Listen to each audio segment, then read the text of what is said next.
Más de 200 millones de suscriptores, miles de millones de dólares en ingresos anuales, el logo rojo iluminando el mundo entero. Y aún así, estuvo a punto de desaparecer. Decisiones millonarias de los más grandes.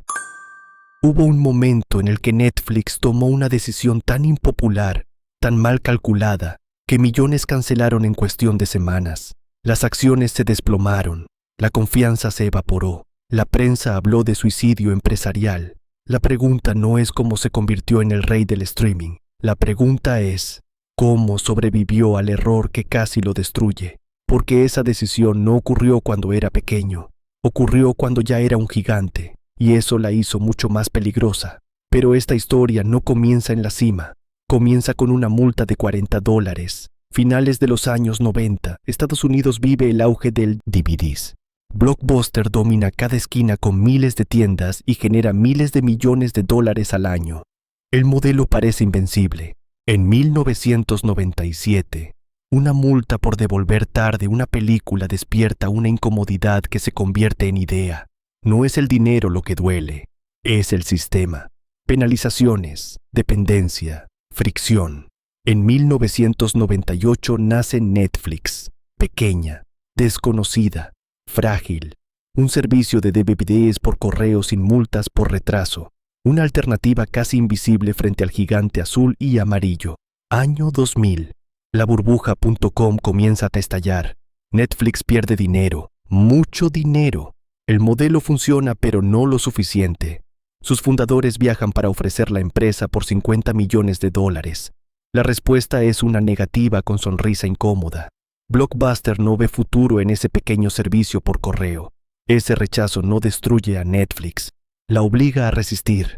Mientras el gigante confía en sus tiendas físicas, Netflix apuesta por algo que pocos entienden en ese momento: los datos. ¿Qué géneros gustan? ¿Qué actores retienen? ¿Qué portadas generan clics? Cada suscriptor se convierte en información. En 2002, la empresa sale a bolsa. Crece lentamente, sin ruido, sin glamour, y cuando la tecnología lo permite, llega el movimiento silencioso que cambiará todo. En 2007, Netflix introduce el streaming, una pequeña pestaña dentro de la plataforma. Parece un complemento. En realidad, es una revolución. Películas sin sobres, sin buzones, sin esperas.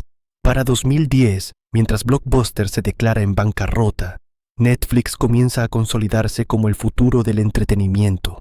La narrativa cambia. El pequeño innovador vence al gigante tradicional. Luego llega la producción propia, series originales, lanzamientos globales. El logo rojo se convierte en símbolo cultural. Los ingresos crecen. La expansión internacional acelera. Todo parece perfecto. Y ahí comienza el verdadero peligro, porque el momento más vulnerable de una empresa no es cuando pierde, es cuando cree que no puede perder. En el año 2011, en pleno ascenso, Netflix enfrenta una decisión estratégica: separar su negocio de DVDs del streaming, redefinir la marca y aumentar precios. En una hoja de cálculo tiene sentido. En el corazón del usuario, no. Lo que parecía un ajuste racional pronto se convertiría en un incendio.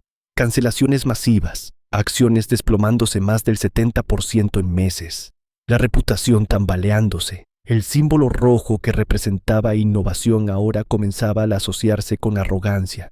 Y lo peor, la tormenta apenas estaba empezando. En cuestión de semanas, Netflix pasó de héroe tecnológico a villano corporativo. Pero el verdadero problema no era la caída en bolsa, era algo más profundo: la confianza. Y cuando una empresa basada en suscripciones pierde la confianza, empieza a quedarse sin aire. La pregunta ya no era qué salió mal, la pregunta era si lograría recuperarse antes de que fuera demasiado tarde. Septiembre del año 2011. Las pantallas se tiñen de rojo. No es una escena de ficción, son los mercados reaccionando en tiempo real. Las acciones de Netflix se desploman más de un 70% en cuestión de meses. Miles de millones de dólares en valor de mercado desaparecen como si nunca hubieran existido. Los titulares son implacables: suicidio corporativo, arrogancia tecnológica, el principio del fin. Pero el verdadero daño no está en Wall Street, está en los hogares, Cerca de 800,000 suscriptores cancelan su servicio, no porque haya un competidor más fuerte, sino porque se sienten traicionados. El plan parecía lógico en una hoja de cálculo: separar el negocio de DVD por correo del streaming para dar claridad estratégica, enfocarse en el futuro digital, reducir fricción operativa. Pero el nuevo nombre del servicio físico, Qwikster, genera confusión y burla. La marca que durante años construyó confianza ahora parece fragmentada, distante, desconectada. Internet se llena de críticas, memes, comentarios furiosos. No es solo el aumento de precio, es la sensación de que la empresa dejó de escuchar. Netflix había perfeccionado el análisis de datos, pero olvidó algo imposible de cuantificar con exactitud: la percepción colectiva. Reed Hastings publica una carta abierta. Reconoce errores de comunicación. Intenta explicar la lógica detrás de la decisión, pero explicar no siempre es suficiente para reparar una emoción rota. La narrativa pública ya cambió, de innovador audaz a ejecutivo desconectado. Aquí emerge una verdad incómoda. El problema no fue falta de visión, fue exceso de confianza. Mientras Netflix intenta contener el incendio, algo más se mueve en silencio. Amazon fortalece su servicio de video dentro de Prime. Apple expande su ecosistema digital. Los grandes estudios comienzan a cuestionarse si deberían depender de terceros para distribuir su contenido. El error interno se convierte en señal externa. El mercado del streaming deja de ser territorio exclusivo. Dentro de la empresa, la presión es intensa. Mantener la decisión para no parecer débil, retroceder y admitir el error. Cada opción tiene un costo. Persistir puede acelerar la fuga de suscriptores. Retirarse puede parecer una capitulación. Entonces ocurre el primer giro inesperado. Netflix cancela Qwikster semanas después de anunciarlo. La separación muere antes de nacer. No es una victoria, es una retirada estratégica. Pero aunque el nombre desaparece, la herida permanece. Las acciones no se recuperan de inmediato. Los analistas siguen dudando. La confianza no vuelve en automático. Y lo más peligroso, el crecimiento comienza a desacelerarse. Netflix había vivido una década de expansión casi continua. Ahora enfrenta su primera gran crisis pública. En medio del ruido y la crítica surge una pregunta estratégica que cambiará todo. Si depender de estudios externos es un riesgo, ¿por qué no convertirse en el estudio? No solo distribuir historias, poseerlas. La idea, que antes parecía ambiciosa, ahora se convierte en necesidad de supervivencia. Porque si el usuario puede cancelar con un clic, la única defensa real es ofrecer algo que no pueda encontrar en ningún otro lugar. La humillación pública obliga a pensar diferente. Y mientras la tormenta todavía sacude a la empresa, se prepara una apuesta aún más grande que la decisión que casi la destruye. La crisis no ha terminado, pero el rumbo está a punto de cambiar. Hay errores que te debilitan y hay errores que te obligan a transformarte. Después del colapso de 2011, Netflix entiende algo brutal. Depender de contenido ajeno es una vulnerabilidad estructural. Si los estudios retiran sus licencias, el catálogo se vacía. Si lanzan sus propias plataformas, la ventaja desaparece. La única salida real es convertirse en dueño de las historias. En 2012, aprueba una apuesta que en televisión tradicional habría sido considerada imprudente. $100 millones comprometidos para producir una serie política, con 2 temporadas garantizadas antes de emitir un solo episodio. Sin piloto, sin prueba previa, solo datos. Netflix no se guía por intuición creativa, se guía por patrones. Sabe que el público consume dramas políticos. Sabe que ciertos actores generan alta retención. Sabe que determinados directores mantienen la atención episodio tras episodio. Es matemática aplicada a la emoción, pero sigue siendo un riesgo enorme. Si fracasa, confirmará que la empresa perdió el rumbo tras la crisis. Si funciona, redefinirá la industria. Febrero de 2013. Todos los episodios se lanzan el mismo día, sin espera semanal, sin programación tradicional. La industria observa con escepticismo. Demasiado contenido, demasiada libertad para el espectador. Ocurre lo inesperado. El público no se satura, devora. Las maratones se convierten en norma. El consumo deja de ser pasivo y se vuelve compulsivo. Netflix no solo produce una serie, cambia el comportamiento global. Las suscripciones crecen, las acciones se recuperan, la narrativa pública vuelve a transformarse, de empresa arrogante a visionaria estratégica. Entre 2013 y 2015, el crecimiento se acelera, expansión a Europa, América Latina, Asia, producciones en distintos idiomas. El logo rojo deja de ser estadounidense y se vuelve global. Los ingresos superan decenas de miles de millones de dólares anuales. El catálogo original se multiplica. Cada nuevo mercado exige contenido local. Cada producción requiere inversión masiva. Y ahí surge un riesgo silencioso. Para financiar esta expansión, Netflix incrementa su deuda en miles de millones. La lógica es clara: invertir hoy para asegurar suscriptores mañana. Funciona mientras el crecimiento continúa, pero el modelo depende de una condición esencial: expansión constante. Al mismo tiempo, los estudios tradicionales toman nota. Si Netflix puede producir y distribuir directamente al consumidor, ellos también comienzan a planear sus propias plataformas. El contenido que antes licenciaban empieza a retirarse gradualmente. El terreno cambia. Ya no se trata de derrotar a un modelo obsoleto. Se trata de competir contra imperios centenarios con bibliotecas históricas y recursos profundos. En enero de 2016, Netflix anuncia su expansión simultánea a más de 130 países. En cuestión de horas, se convierte en plataforma casi global. Es un momento histórico, pero también es una apuesta extrema. Entrar en nuevos mercados implica adaptación cultural, regulación, inversión local. La escala crece, los costos también. El modelo que salvó a la empresa tras la crisis ahora la obliga a correr sin detenerse. Cuanto más produce, más necesita producir. Cuantos más países conquista, más inversión exige. El éxito deja de ser meta y se convierte en requisito permanente. La empresa que sobrevivió a la humillación pública ahora enfrenta un desafío más complejo: sostener la cima, porque caer desde arriba siempre duele más. Y mientras el crecimiento parece sólido, el entorno global comienza a cambiar. El próximo desafío no será un error estratégico interno, será algo que nadie puede controlar.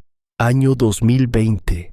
El mundo se detiene, calles vacías, aeropuertos en silencio, cines cerrados, millones de personas encerradas en casa buscando una distracción, y en medio del caos global, una pantalla roja se enciende una y otra vez. Para Netflix, el encierro masivo representa un crecimiento explosivo. En pocos meses suma decenas de millones de nuevos suscriptores. El consumo se dispara. Las acciones alcanzan máximos históricos.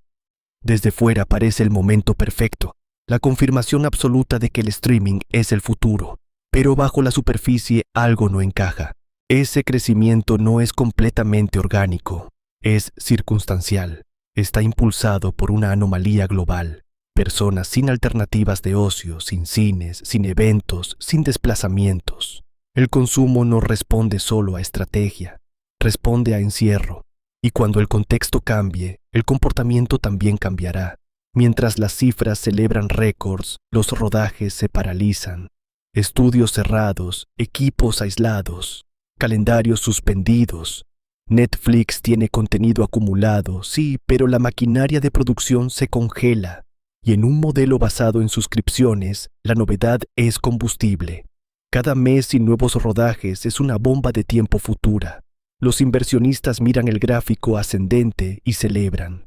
La empresa parece invencible, pero internamente surge una inquietud silenciosa. El crecimiento acelerado adelantó años de demanda. Usuarios que en condiciones normales se habrían suscrito más adelante ya lo hicieron. Es como llenar un estadio antes del partido.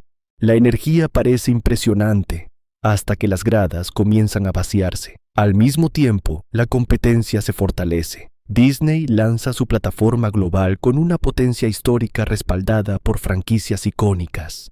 Otros estudios aceleran sus propios servicios digitales. El mercado que Netflix ayudó a crear ahora se convierte en un campo saturado. El contenido se fragmenta.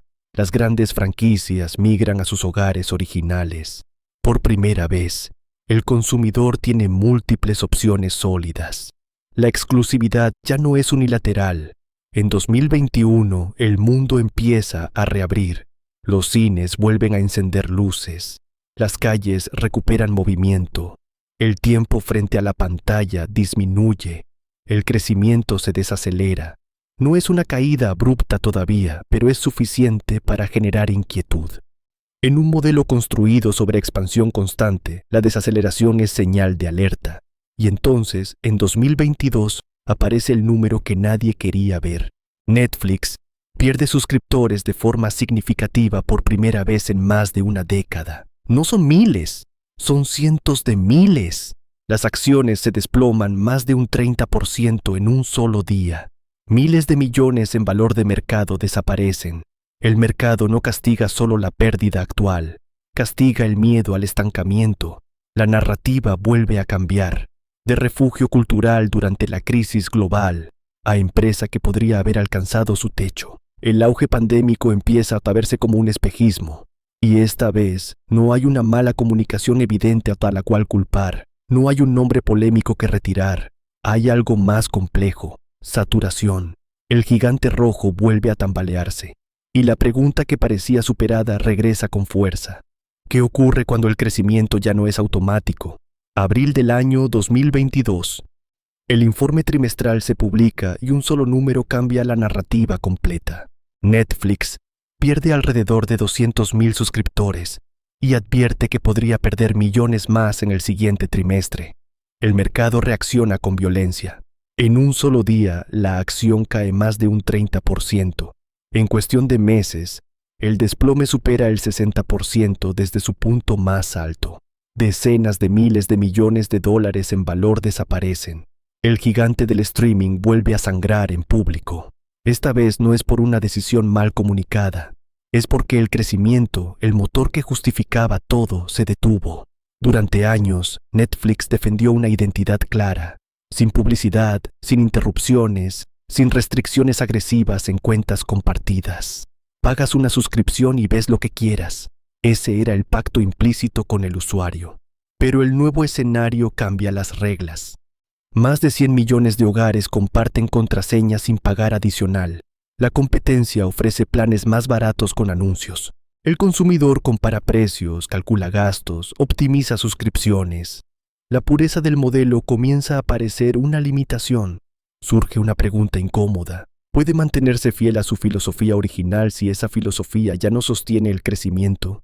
Dentro de la empresa, la discusión es inevitable. Las tasas de interés suben. La deuda pesa más. El capital ya no es tan barato como en la década anterior. Netflix no puede depender únicamente de expandirse. Debe optimizar.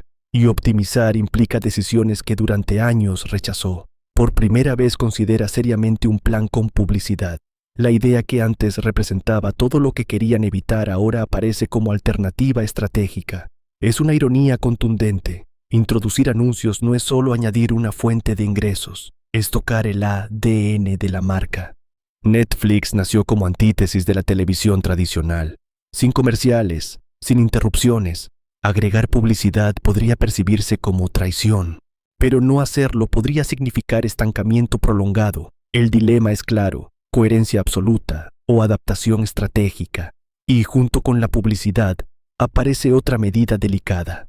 Durante años, compartir contraseña fue tolerado, incluso celebrado como expansión orgánica.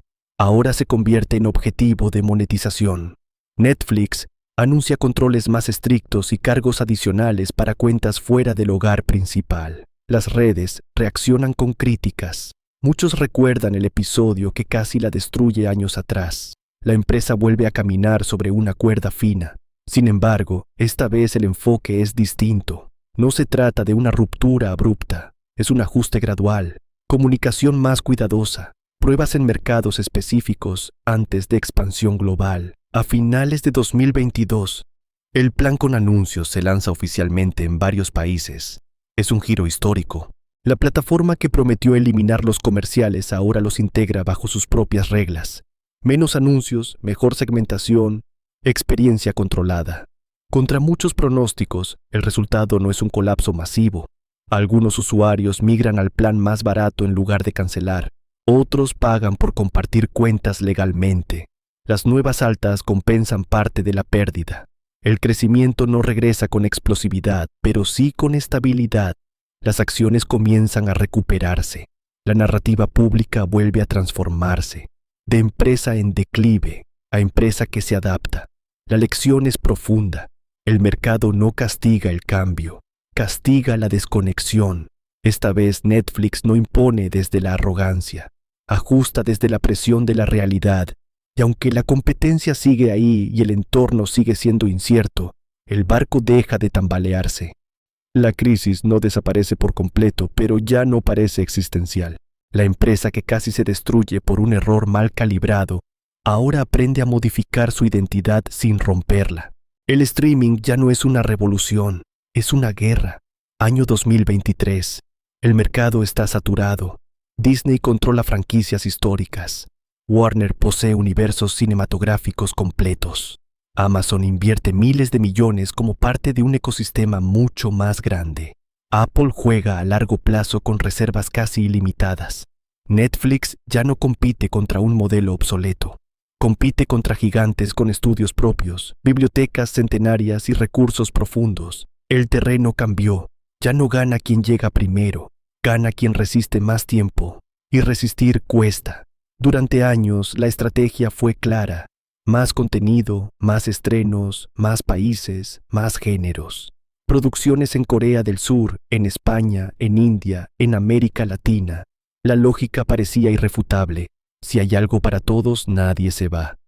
Pero producir para todos implica presupuestos colosales. Decenas de miles de millones invertidos en contenido a lo largo de los años. En un entorno económico más rígido, el capital ya no fluye con la misma facilidad. La pregunta comienza a incomodar. ¿Es sostenible producir tanto solo para mantener la atención? Si hay una ventaja estructural que Netflix conserva, es el algoritmo. No solo decide qué producir, decide qué mostrar primero, qué portada enseñarte, qué tráiler activar automáticamente. Dos usuarios pueden abrir la misma plataforma y ver mundos completamente distintos. Cada clic alimenta el sistema. Cada pausa envía una señal. Cada abandono se convierte en dato. Mientras algunos competidores piensan como estudios tradicionales, Netflix sigue pensando como empresa tecnológica. Pero incluso el mejor algoritmo tiene límites. No puede crear tiempo donde ya no existe. El consumidor actual vive rodeado de opciones: streaming, redes sociales, video corto, videojuegos, podcasts. El enemigo ya no es solo otra plataforma de películas, es el scroll infinito. Netflix ya no compite únicamente por suscriptores, compite por minutos. Y cada minuto que el usuario pasa en otra aplicación es un minuto menos dentro del ecosistema rojo. Tras el golpe de 2022, la empresa cambia el enfoque. Menos obsesión por crecimiento acelerado, más disciplina financiera, optimización de producción, reducción de costos en proyectos con bajo rendimiento, prioridad a franquicias y contenidos con impacto comprobado. El mensaje interno es claro. No se trata de producir más. Se trata de producir mejor. Los márgenes comienzan a mejorar. El mercado responde con mayor confianza. Pero la eficiencia también tiene un costo. Cancelaciones públicas generan críticas. Proyectos abandonados alimentan debates. En la madurez, cada decisión es observada con lupa. Netflix empieza a explorar nuevos territorios, videojuegos integrados en la suscripción, experimentos con eventos en vivo, contenido que amplía el tiempo dentro de la plataforma. La lógica evoluciona.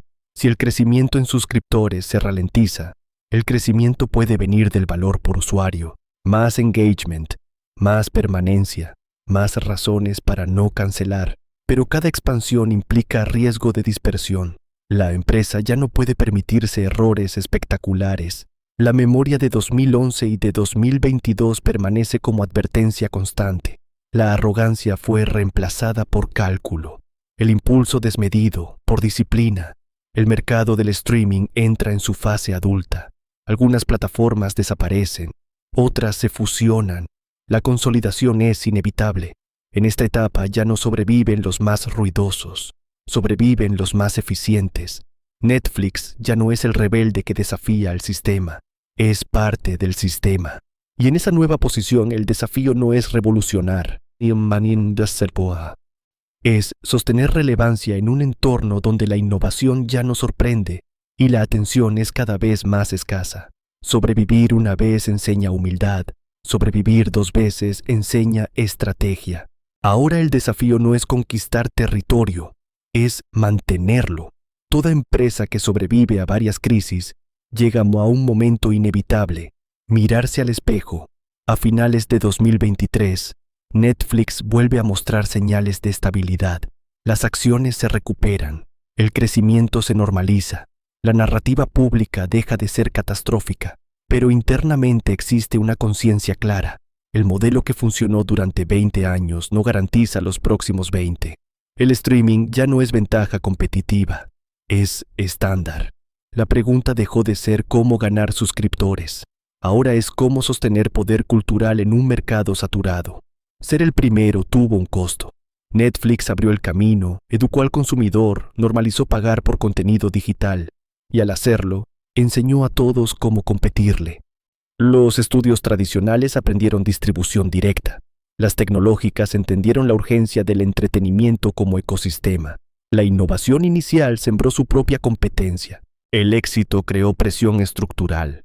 Ya no basta con haber sido pionero, hay que demostrar capacidad de permanencia. El consumidor también cambió. El usuario actual es más impaciente, más estratégico con su dinero, menos leal por defecto, cancela y reactiva con facilidad, persigue estrenos específicos, optimiza gastos mensuales como si fueran aplicaciones intercambiables. La fidelidad automática desapareció. Netflix entiende que la retención ya no depende solo del catálogo, depende de eventos culturales, series que generen conversación global, historias que trasciendan la pantalla y se conviertan en fenómeno. Cuando un estreno se vuelve imprescindible, la cancelación pierde atractivo. Aunque los números mejoran, la presión no disminuye. El mercado financiero ya no premia únicamente el crecimiento, exige rentabilidad sostenida. Cada trimestre es evaluado con lupa, cada inversión cuestionada, cada cancelación analizada públicamente. Netflix ya no tiene margen para errores espectaculares. El entorno es más frío, más analítico, menos indulgente que en sus primeros años de expansión. Mientras el debate externo se centra en anuncios y contraseñas, internamente la transformación es más silenciosa. Optimización tecnológica, mejores acuerdos de derechos, producción internacional más eficiente, control más estricto de costos. La empresa ya no se mueve como startup impulsiva. Opera como organización experimentada que aprendió a base de cicatrices. No anunciar rupturas drásticas sin medir impacto. No subestimar la reacción del usuario. No confundir lógica financiera con percepción emocional. El pasado no desaparece. Cada ajuste de precio revive recuerdos del error que casi la destruyó. Cada cambio estratégico activa comparaciones con crisis anteriores.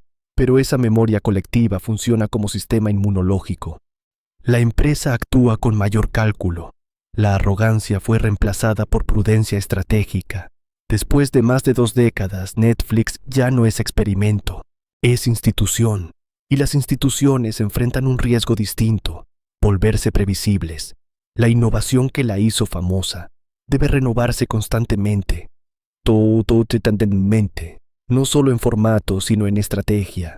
El mercado del streaming se consolida. Algunas plataformas desaparecerán, otras se fusionarán. Netflix no necesita ser la única, necesita ser indispensable. Y esa diferencia es decisiva. La lección que quedó grabada desde aquella decisión que casi la destruyó sigue presente. El usuario es parte del modelo, no es una variable secundaria.